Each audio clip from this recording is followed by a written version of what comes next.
All right, everybody, our final film screening of the night, Mr. Crocket. In 1993, a mysterious children's host, Mr. Crocket, magically emerges from the television set to kidnap young children, brutally slaying their parents in the process. After Mr. Crocket snatches her son, one determined mother embarks on a quest to track him down. So, without further ado, Mr. Crocket.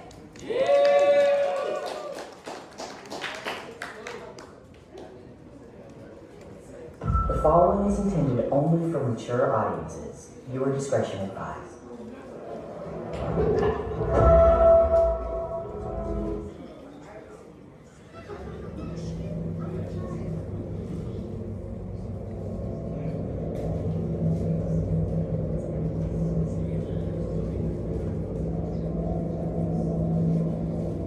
Hello, everybody. How did you like Mr. Crocket? Well, guess what? We've got Brandon Espy here in the building today. So, Brandon is a horror filmmaker born here in Los Angeles and raised in the Inland Empire. His directorial debut, Mr. Crocket, premiered as a Hulu original. He was nominated for an NAACP Image Award for Outstanding Writing in a Television Special, and he won Best Streaming Premiere at the 2025 Fangoria Chainsaw Awards. Without further ado, Yeah. Woo! Thank you. Thank you. Of course. I'm gonna give up on this microphone because it doesn't work. Y'all can hear me? Yeah. Cool. All right, so first and foremost, amazing movie. It is like one of my favorite movies now of all time. I rewatched it a few times, of course, before like getting to here, and I was just like, every part of it grows on me constantly, but especially the tummy. That I have a whole long thing written about it, and I was just like, the whole sequence, like just how you're watching and like Mr. Crocker on the TV, and then he freezes and he's looking, like, what's going on? Then he's whoop, goes down, and then he's out of the VHS player, and then boom, tummy. So how the fuck do you come up with shit like that? Because that's disgusting. I love it. Yeah, so the first dad, Kevin, I mean, that's like me every night with my kids, so they go from that, and they don't want to eat, so I gotta force feed them. But, you know, I thought of like, you know, what this crazy black man comes out of TV with my ass, so.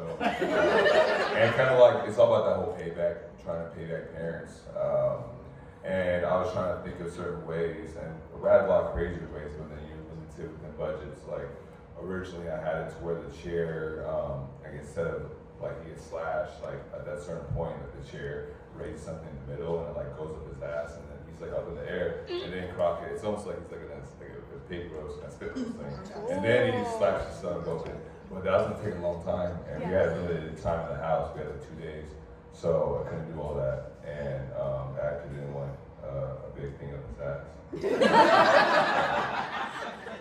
Don't blame him. That was out of the question. So yeah, and then we worked with Master Effects, and I love them. You know, they did Demon Knight, and that's all I was to say. And like Slither, a bunch of the new Chucky series too. So it was great working with them and just really getting down and dirty with them. And then I really wanted them to have fun too. So I wanted to give them opportunities to like really show cool stuff. And so a lot of collaboration with them. Like, can we do this? Kind of like feed him in there? Like, feed him in his ass, or where should I feed him? So I think like slashing open was the best. And then just like we had a lot of different things he was shoving in his stomach, but we could only serve on time when that cold opens. Yeah. Well, it's a great scene. I love it. It's one of my favorites. Speaking of really, really good kills and very intense, like an intense scene for me was Carrie's dad, Bill. Yes. And that one is so fun. And really quick, so I'm segueing to my other question. Are you into sci-fi? Yeah. I more so wanted to learn more about you by asking, because this film to me gives off a little of like horror sci-fi, especially with the bubble. Am I crazy? No. I don't know. The bubble feels sci-fi to me, especially when you see it go in the mouth. It's disgusting. I don't know what that sound was, but it's disgusting, and I love it. But I just wanted, like, how was that directing the scene specifically? Because it is pretty intense. I mean, some people can get very sensitive around that topic and around, you know, shooting yourself. That can be quite a bit. And you made it somehow funny. Like, we were all laughing at that. And it's like, guys, his brains just blew out. So how did you manage that? I think getting back to the whole payback thing, and you had like a sharing song, and in a way, like, he wasn't sharing like his life with his daughter, he was like cutting her off, and I think just having the whole thing where he has certain powers, like he was able to throw like the bat against the wall, and then with him like able to like freeze Bill in general, and then from there he's able to really have fun, and so it's almost like Bill's there for his own like pleasure with his audience as if he is in front of the kids. But with the whole bubble thing, that was an interesting process because I was like, how can we have a bubble just grow in his mouth and explode? So we had to have the actor like practically obviously open his mouth, and I was trying to have him do it. I was like, why does he can? But luckily he's a great actor, he's really committed. And I was like delaying saying cut. Everyone's looking at me like, cause he was like, ah, ah, ah. And I was like, how wide can he get it? You know, and so that was a fun cut.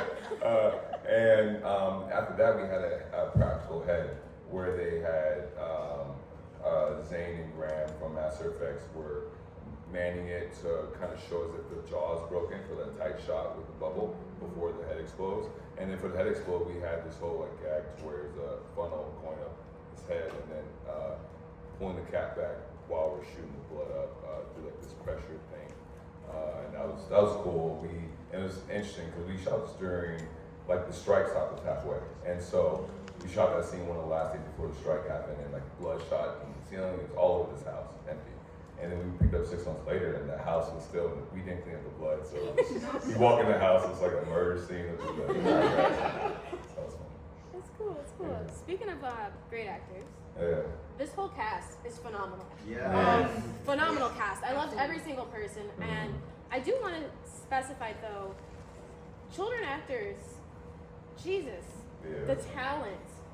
How did you come about that? Because that is such a difficult role to play because one, the loss of a parent is just hard in general. As someone who's lost a parent, I understand. And so for a kid to have to act through that, and then also then through being, in a way, persuaded to like Mr. Crocket, I guess, and to feel like that's now his new father. I mean, how was that process of working with that actor? You know, I love working with Aiden. Shout out to Aiden Gavin. He's a great actor. We casted like nationwide, and he came out of Baton Rouge, Louisiana. And it was, I mean, big inspiration from my oldest kid, who was very much like that energy. And so when I auditioned the kids, I needed a kid who like had that was the mom and him scene was the audition scene. And so I needed someone to have that kind of like aggression, that certain energy that my kid had. And then he really nailed it. And I loved working with him when we were on set or the whole time there. Like, we were always hanging out at the hotel, like, just a cool kid. I didn't have time to, you know, hot boys, so I missed my kid. And then he was just there with his mom, so his mom was like, please take this kid. So I was like, come to my place. He had his PS5 and stuff, you know, and so we were just like hanging out. And I think with him, like, he told me, like, I was like, what do you really want to do? Do you really want to do this acting thing? He's like, yeah, you know, I want to be a great actor. I'm like, okay, you know, like, it starts here. This is like the first like lead role, like the film, like, you know, I'm gonna push you. And so just let me know, like, you really want me to push you.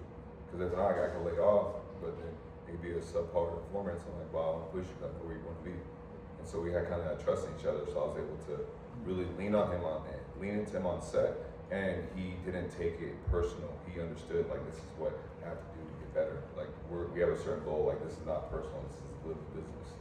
I love that. I love that. That's amazing. And, you know, another question I had, Elvis. How did you, phenomenal.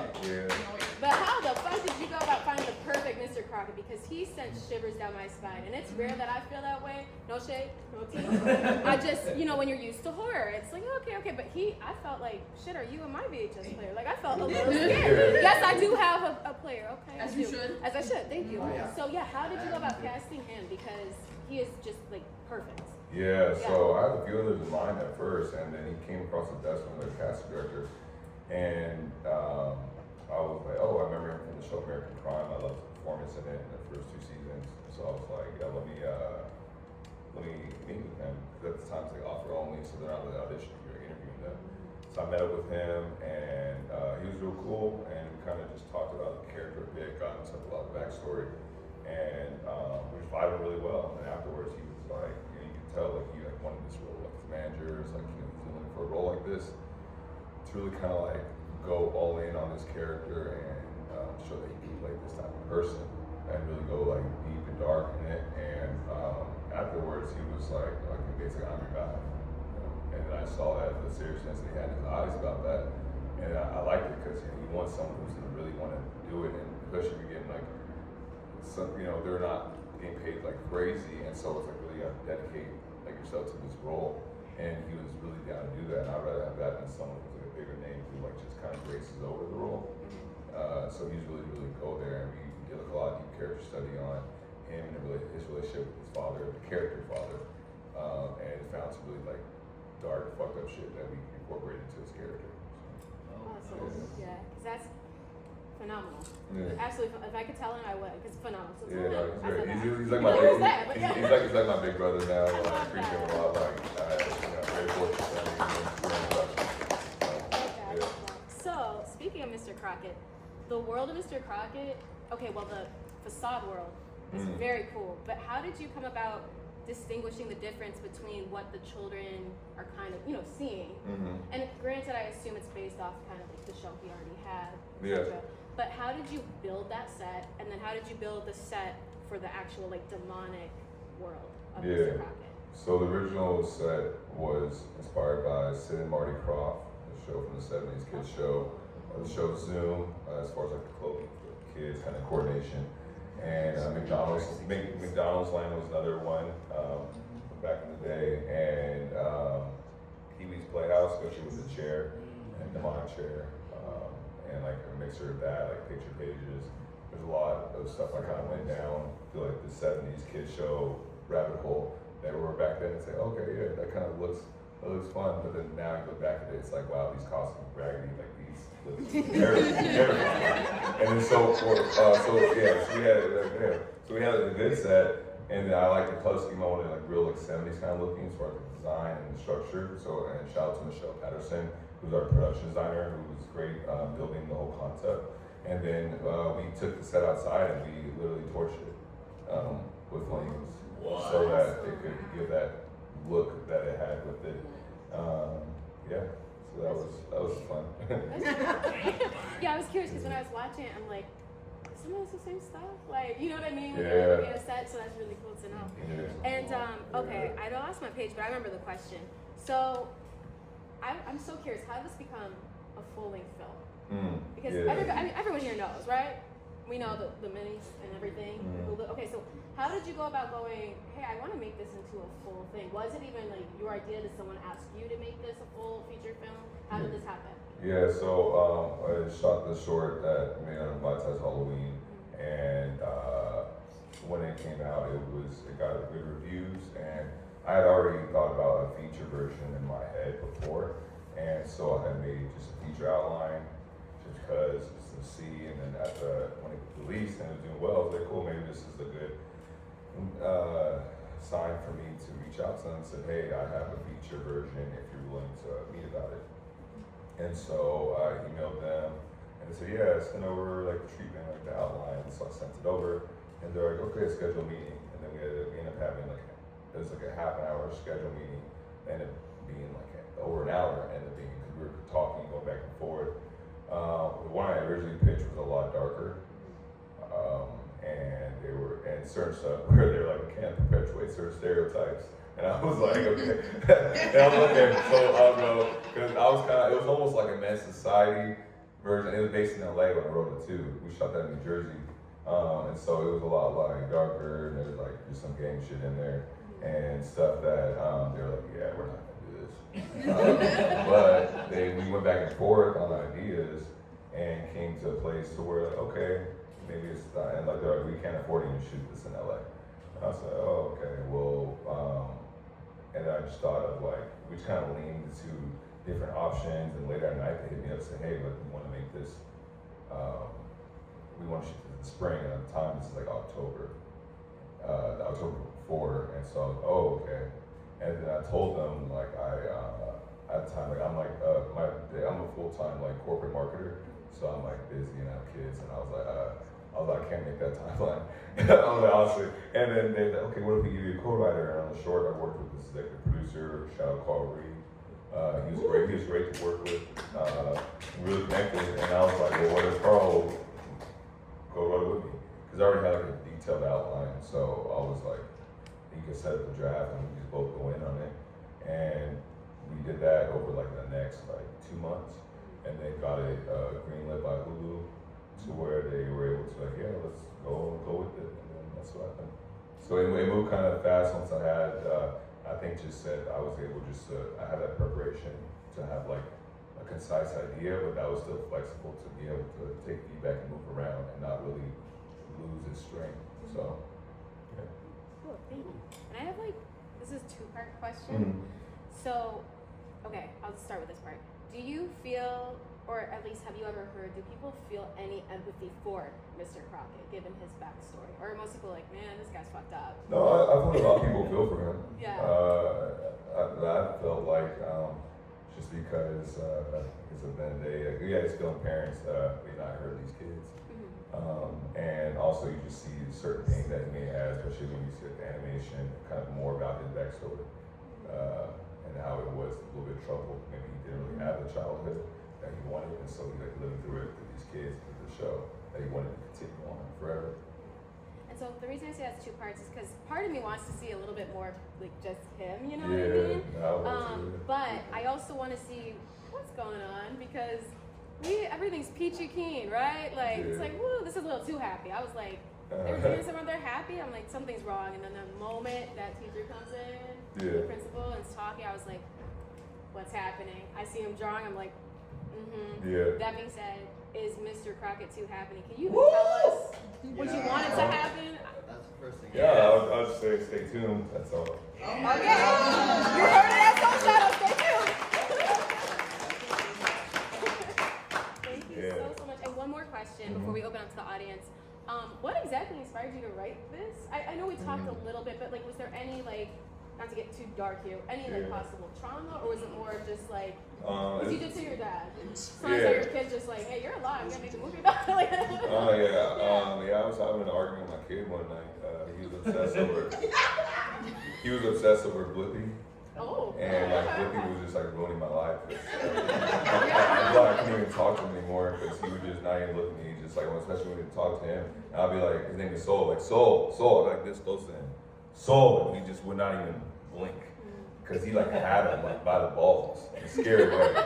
And and then one night I just had a dream that like Blippi came out and like whipped my ass or something. Because I was yelling at my kid. I remember I paused it and I was going in on him, and I like. I kind of yell at kids, but whatever. So I was like, and then I always have been a fan of like Nightmare on Elm Street, Freddy Krueger, kind of the campiness, and then also just Mr. Rogers, like growing up on him. And so I was like, man, I never seen like outside of like Bill Cosby picture pages, LeVar Burton, Morgan Freeman, and the kids show as well. Like I wanted to see. Like a Mr. Rogers, like Mr. Rogers version, and so I saw like thought in my head like, wow, like would a black family like trust that to because I was like, if it was white Mr. Crockett, would they have trusted it as much as like a black one that's more wholesome? And so kind of those thoughts in mind, and I wanted to add like another black horror villain to history of horror. So All right, so we do have time for 3 questions. So I saw your hand. Go ahead. First off, thank you for being here. Appreciate that. Sure.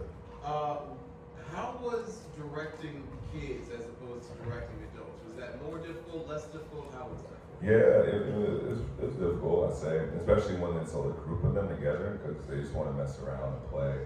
Like to get them to sit and stare like that in front of him. And so, I mean, like, I feel like I'm good with kids, luckily, and I coach like youth sports as well.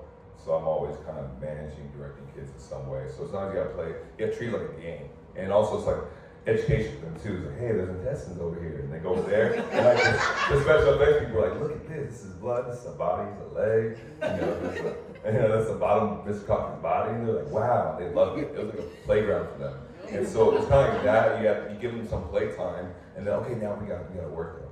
Afterwards, you can go back over there. You can play with someone's finger. So.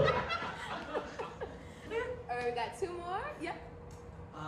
So my question is more so about process. I'm a special features kid. So Yeah. I'm definitely curious what your writing process was. Yeah. Because I know you kind of got through it pretty quickly. And I'm curious, I know that's something that's necessary for industry.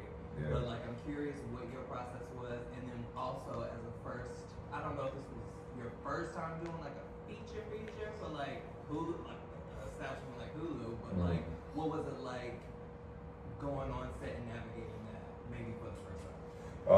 From a writing perspective, it's like once you have that draft greenlit, okay, you're not really done writing. You keep on writing through even like production, so you're like 50-something drafts like that, But I think with me and my writing partner, we'll go like act by act, and we were pretty good. Like, hey, you want to just finish up this bubble gun head explosion scene? Yeah. We kind of went through both things, so let's maybe this and that, and throw out different kills out there, and we're pretty in sync on how we wanted to move things. And I think something too, like I wanted to, with him, he's more of like a heavier dialogue writer. I'm more of like a heavier action, less dialogue, and so you want to meet in the middle. And then you also want to make the story, make sure like moving at a certain pace, and you want certain kills within a certain time. You get too long without a certain kill, it gets like a little slow. And then also you're in limited production budget too, so you're thinking about that when it comes to writing. So that's basically my process. Like you're passing back and forth, you're meeting, going over things, make sure you're eye to eye, going forward with the next action steps to get to where you need to be. Yeah. Yeah. We got time for one more. Yeah. Now, I've known you for a long time, sir. 20 years long, which is fine. And I'm a fan of horror, big fan of horror. And, now we have all the social media, all this YouTube. And I know everybody's anxious for the second sequel. And I get sometimes in studio business, show business is tough. How can we as fans push that envelope to get that? Because we want more. We want toys. Tommy Troy, new toy line. Whatever. Like, how can we get this IP going? Because there's a Terrifier out there that has 3 fucking sequels. Shout out to them. But we want your shit. We want your shit. We just want it. I'm a fan. Yeah, no, I mean, just continue to keep on saying you want a sequel. I think, luckily, people have been pretty good on certain, like, there's like a few YouTube videos out there with it that have like a lot of views, and like people have been commenting that. So just keep on going with that, and really a lot of times that's up to me. So, and really, and not just up to me because I'm working with the studio with it as well. And so just making sure we align on those ideas. So right now it's just, I guess the ball's in my court to finish. So. And it should be Mr. Crocket from all of you. Yeah. Mr. Crocket takeover. Yeah. Well, thank you so much. How do we follow? I'm sure people know, but still, just give us your social media. Yeah, so I'm at Espy, ESPY, P as in Paul. And then I got my Twitter handle. Espy or not, I think it is. Yeah, Espy or not, Espy and ORNAH. Perfect. Well, thank you so much. Round of applause.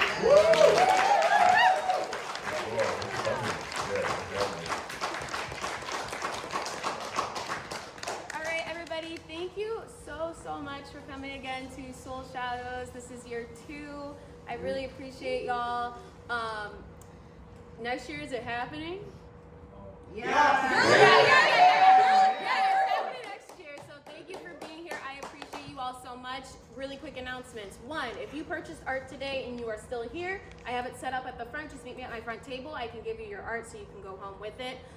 2, please be kind. Tip our bartender, okay? Thank you, open bar. Please tip. He works hard, okay? And please, last but not least, please clean up after yourselves. Don't leave no drinks on the ground. Yeah. Thank you, and have a beautiful Black History Month. And big shout out to Giselle for all the